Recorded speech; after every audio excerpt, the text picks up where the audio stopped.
Ready to go? Good morning. I'm Florie Duca, co-director and spokesperson for the Quebec Coalition for Tobacco Control, soit la Coalition québécoise pour le contrôle du tabac. Je suis accompagnée par le Dr Hassan Mir, derrière moi, un cardiologue à l'Institut de cardiologie de l'Université d'Ottawa et un expert mondial en matière de sevrage tabagique, d'arrêt de vapotage et de dépendance à la nicotine. Je suis également accompagnée par Cynthia Callard de Médecins pour un Canada sans fumée et Les Hagan d'Ash Canada. We're gathered here in Ottawa to draw the public and Health Minister Marjorie Michel's attention to the unresolved nicotine addiction crisis that continues to plague Canada's youth through vaping. Regardless of the survey used, youth vaping rates are still much higher now than they were before e-cigarettes were legalized in Canada in 2018. 5 years ago, Health Canada had proposed a draft regulation that would ban the use of additives that make vaping products sweet and fruity. Yet, we've seen health minister after health minister not finalize this regulation that would constitute a first step in meaningfully reducing the appeal of e-cigarettes to youth. We have now resorted to ads on transit shelters in Ottawa, close to Parliament, that we hope will draw attention of the health minister and all MPs to the consequences of the federal government's inadequate action on this file.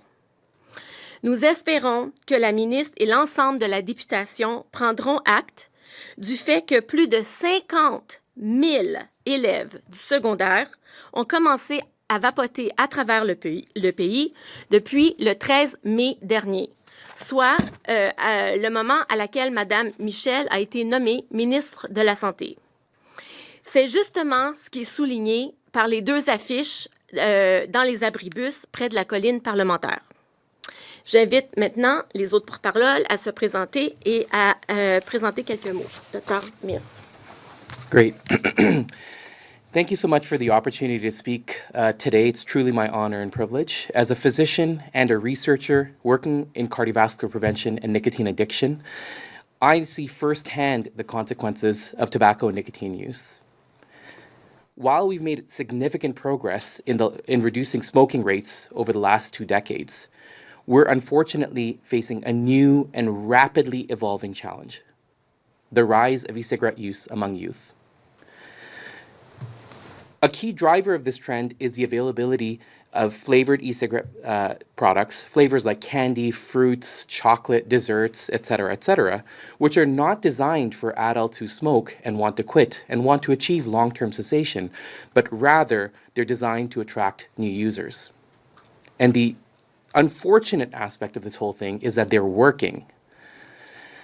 Youth are using e-cigarettes and nicotine products, and they're becoming dependent. Nicotine is not benign. It's highly addictive. We all know that. It's well known that e-cigarettes and vaping have harms associated with them. And we also know that the use of these products is strongly linked to flavors, but most importantly, that especially among youth, that e-cigarette use or nicotine use among youth is directly and strongly associated with use of tobacco products as adults in future. And from a public health standpoint, this is very concerning because the reality is that we may reverse decades of progress that people have spent their entire livelihood and lifetimes, their careers, to try and address the massive harms that are related to tobacco use and smoking cigarettes. And if we don't address this, that's the direction that unfortunately we're going to be heading. Banning or restricting flavors in e-cigarettes is targeted. It's evidence-based. It's informed policy, and the reality is that by reducing your youth appeal, you're hopefully not affecting the fact that people can still use these products if they so choose for smoking cessation, ideally as adults. However, we need to ensure that we recognize this massive tsunami of nicotine use among youth and flavors and their impact that they have. The other thing that we know from an evidence-based standpoint, from things that have been published in the literature, is that jurisdictions that have implemented flavor bans and restrictions have not seen major issues, and rather they've seen meaningful benefits in terms of health and in terms of positive health behavior. This is not about punishing people that smoke. That is absolutely not what the focus of this recommendation is. It's not meant to restrict choice unnecessarily. Rather, it's about protecting kids from a product that's engineered specifically to attract them as youth, as young people who then go on a lifelong journey of trying to unfortunately quit nicotine and its highly addictive aspects. It's meant to try and address youth dependence and then thereafter dependence among adults. We have a responsibility. We have to act. We have to act early. We have to act now. We have to act decisively, and we need to act in a manner that's evidence-based. And restricting and banning flavors in e-cigarettes meets all of those aspects. The stakes are high, but so are the opportunities. And so now is the time to act, and we request those that are decision makers to take this opportunity to do so. Thank you so much. Hi, I'm Cynthia Callard. I'm a spokesperson today for Physicians for Smoke-Free Canada. Minister Michelle did not create the youth vaping crisis. She inherited it, but she has done nothing in her first year to address this problem. The result, we estimate, is that another 50,000 teenagers will have started vaping since she took office. By the time they're in senior year, 1 in 4 Canadian youth senior year of high school, 1 in 4 Canadian youth is vaping, and more than 1 in 10 are vaping each day. This problem is crying out for her attention. Her first priority should be to strengthen, finalize, and implement the ban on flavorings. These flavorings are dangerous because they make nicotine attractive and easy, but many of them are also inherently dangerous. The chemicals that are used in these flavorings are not tested for their safety for inhalation. The Minister's intervention is also needed to clamp down on other ways these products are being marketed to appeal to youngsters. Canadian kids urgently deserve a ban on nicotine devices which are designed as e-toys and fashion accessories. They need to clamp down on the advertising which represents them as part of a lifestyle or part of an aspirational adulthood. The Minister's leadership is also needed to enforce existing laws. Illegal tobacco products, nicotine pouches, and illegally strong vaping products are openly sold, not even a kilometre from this building. The high school students who vaped last month would have all started after Health Canada acknowledged that a flavour ban was necessary to help protect youth from nicotine addiction. These 250,000 young people are the collateral damage of Health Canada's failed harm reduction strategy. And now they are increasingly the victims of Minister Marjorie Michel's inaction on this file. It's her job to stand between nicotine companies and the youngsters they are targeting. We're calling on her to get to work.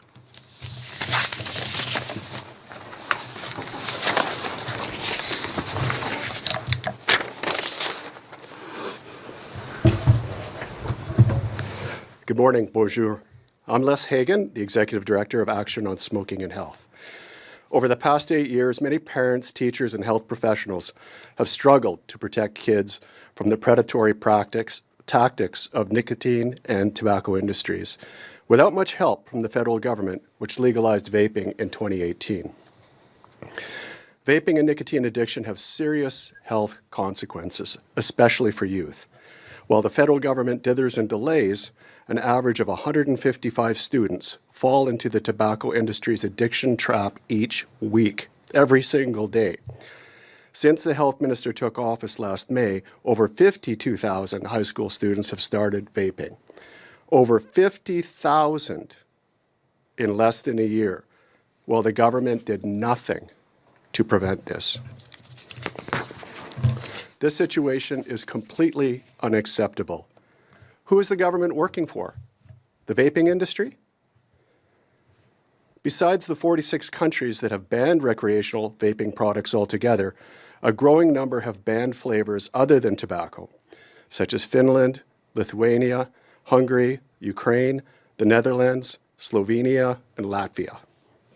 Closer to home, the states of California, Massachusetts, New York, New Jersey, Rhode Island, and Washington, D.C. have also banned flavors. In Canada, 4 provinces and 2 territories have banned flavored vaping products. However, the provincial bans are undermined by the absence of a national ban, triggering illegal shipments and online sales from other provinces. It's high time for the federal government to stand up to big tobacco and to big vape and to protect Canada's youth by banning flavors now. We call on the Minister and all MPs to take immediate action to protect youth from these blatant enticements. A strong Canada is a tobacco and nicotine-free Canada, and Canadian youth deserve strong protection from tobacco and vaping companies. The federal government needs to safeguard its youngest and most vulnerable citizens. Thank you.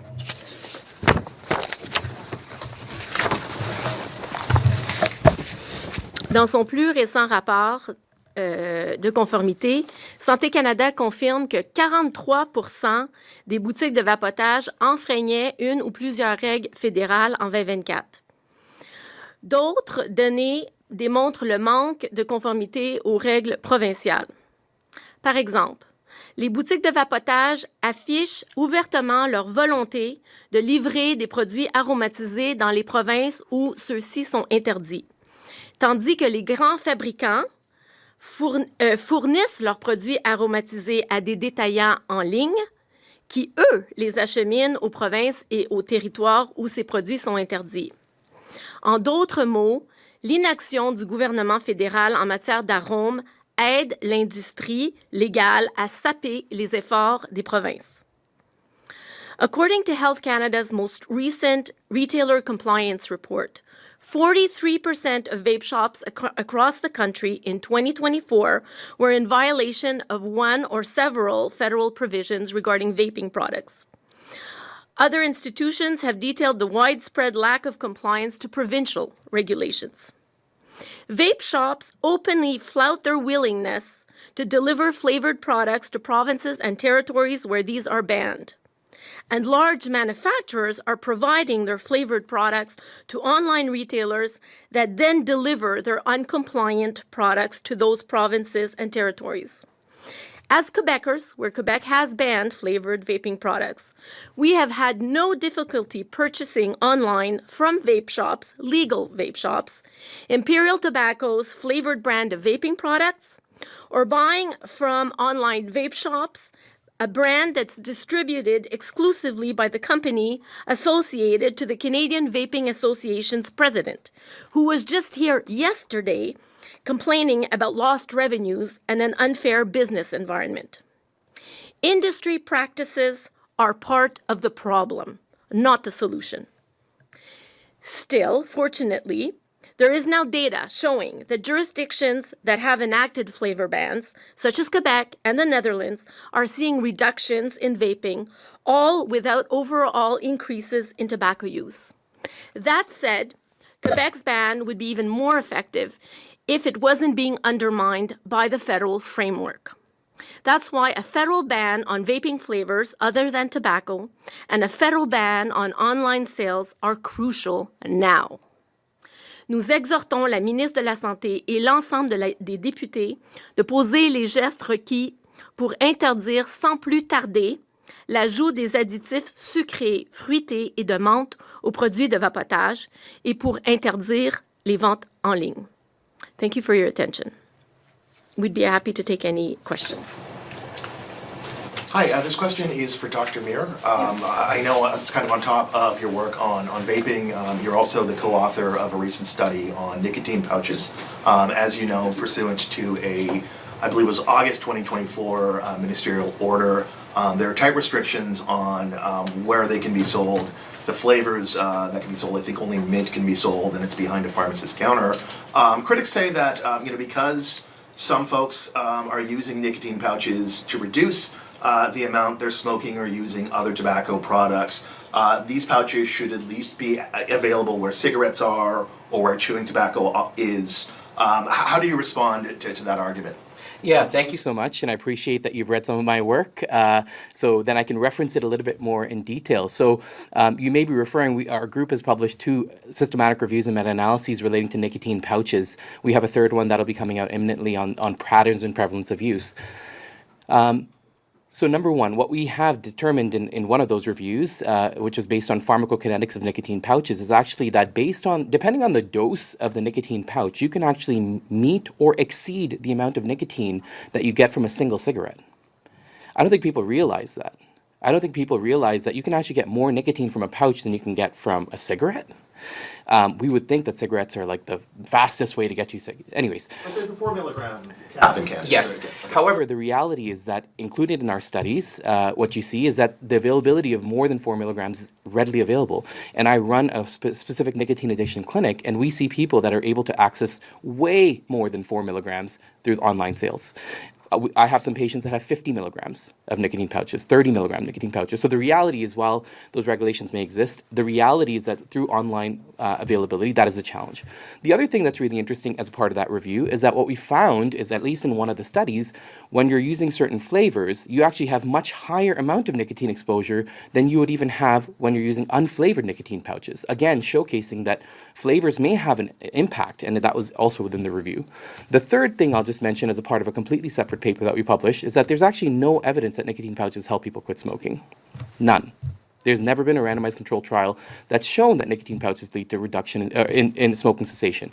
There's one study that's been done that's demonstrated that they may help people reduce, but to no greater extent than regular gum that's available as a nicotine replacement therapy product, or placebo, which had nothing in it. So at this moment, based on the summary of that particular paper that you have reviewed, there's no evidence that nicotine pouches help people quit smoking.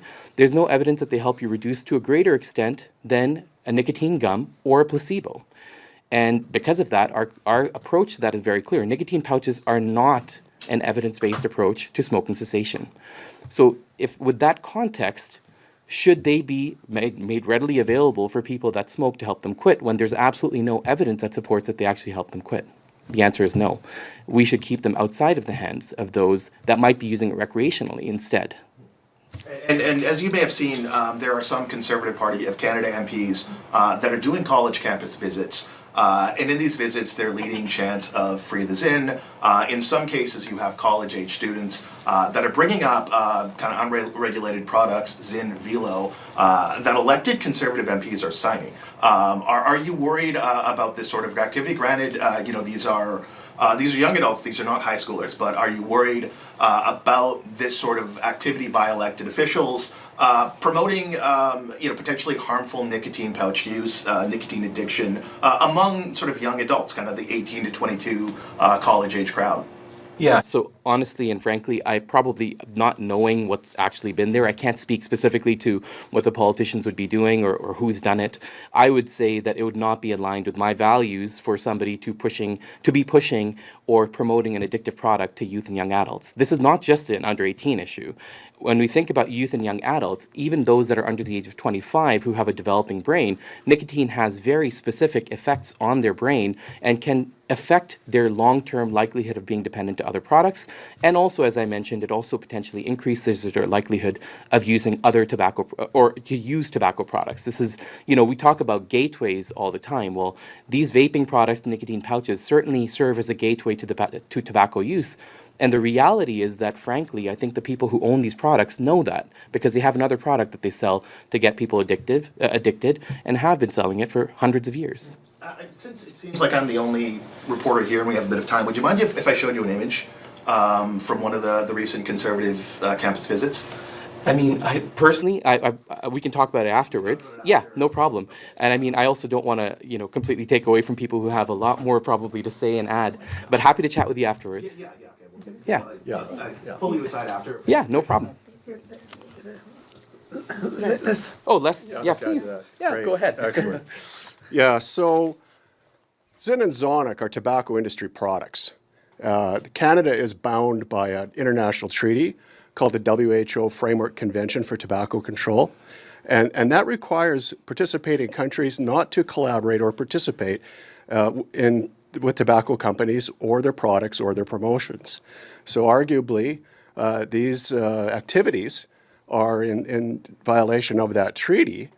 And the Conservative government actually defended that treaty in Parliament when there were hearings on the Philip Morris vaccine that the previous government participated in, which was another treaty violation. So let's be consistent about how we are applying that treaty. And these promotions do not comply with the treaty. So to be clear, these are opposition members of parliament. They're not government members, but it would still, elected officials doing this sort of thing would still... Well, opposition members are part of the government structure. And the treaties and global treaties recognize all members of parliament and all government entities and members. Appreciate that. Thanks. You're welcome.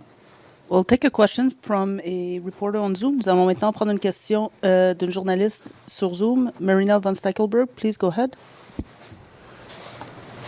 Hey, folks. Can you hear me okay? Yes. Okay, great. Thanks for taking our questions today. I apologize, I missed the very, very beginning of the press conference, so I might have missed you saying this, but I know that in the past you had tried to get the previous addictions minister to have meetings with you to discuss this issue. Can you give us an idea as to what sort of conversations you have or haven't had with the health minister over the last while? The reduction of meetings with Health Canada too.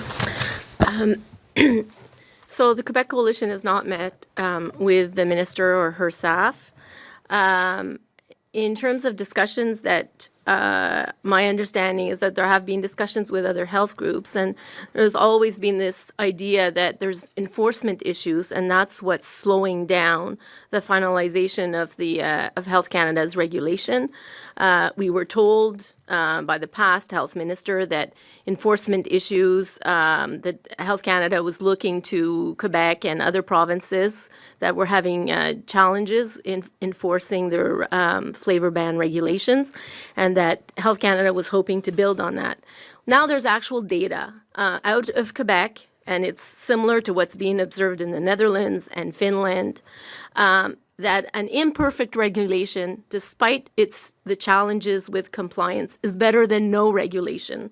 So we are seeing in Quebec youth vaping rates declining, whereas that's not being observed in the rest of Canada. And so the enforcement issue in our mind has always been a pretext to slow down. It echoes industry concerns and industry rhetoric, and we would hope now that the data would make the minister challenge this type of notion. Marjorie Michel, we're certain she cares about kids. And now it's time to deliver on what was actually a Liberal Party promise, that they would be protecting kids from flavoured vaping products. Every day counts. That's what the numbers are showing you. And I think that we're seeing it with the pouch, and we've seen it now for many years with vaping products.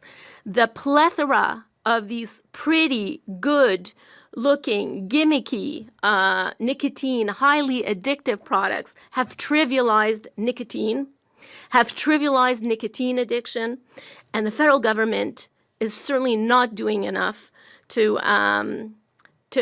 rein in industry, whether it's legal or illegal, given the marketing, and especially the marketing that's done through flavors.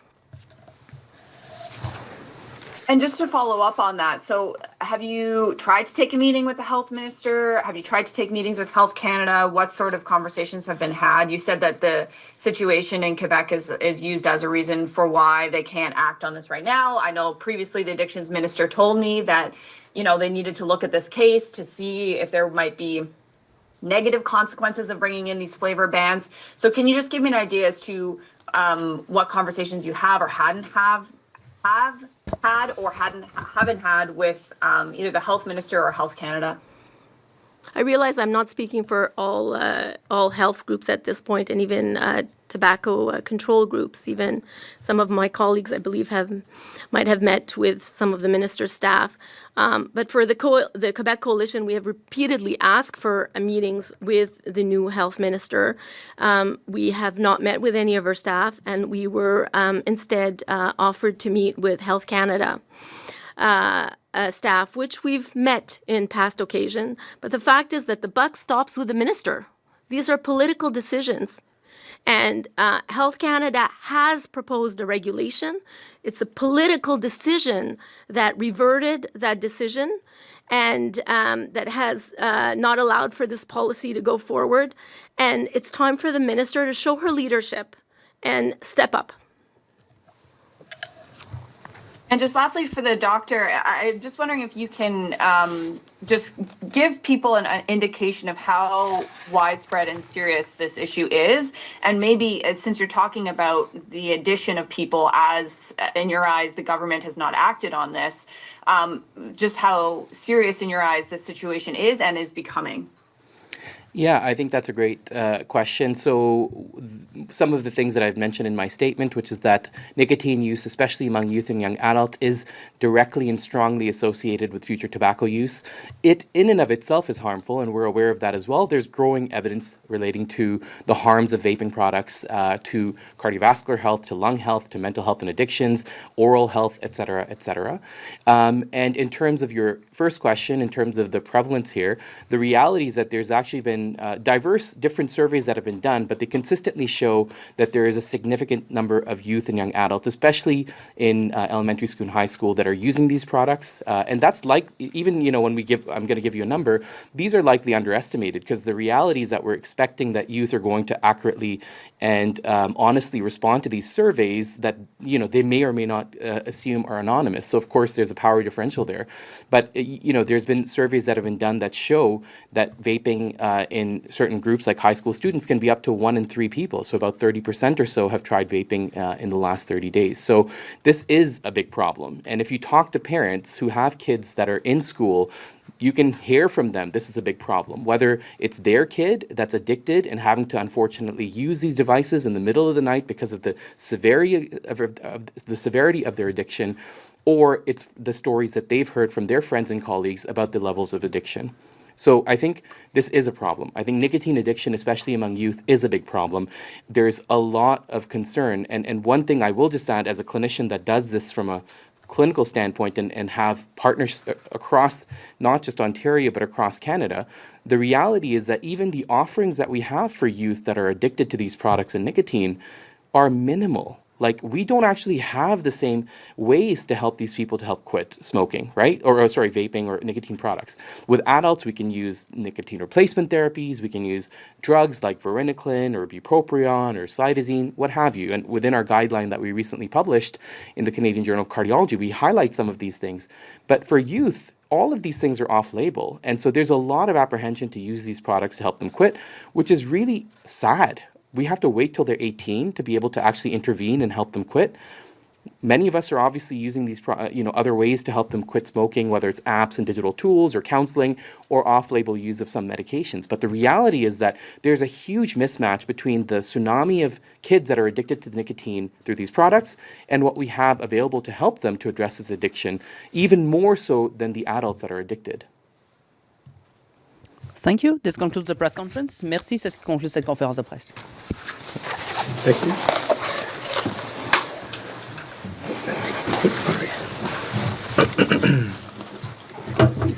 Yeah, just have this way. Thank you. Thank you. Oh, doctor. Hey. Yeah, so I just Let's wanted go. to show you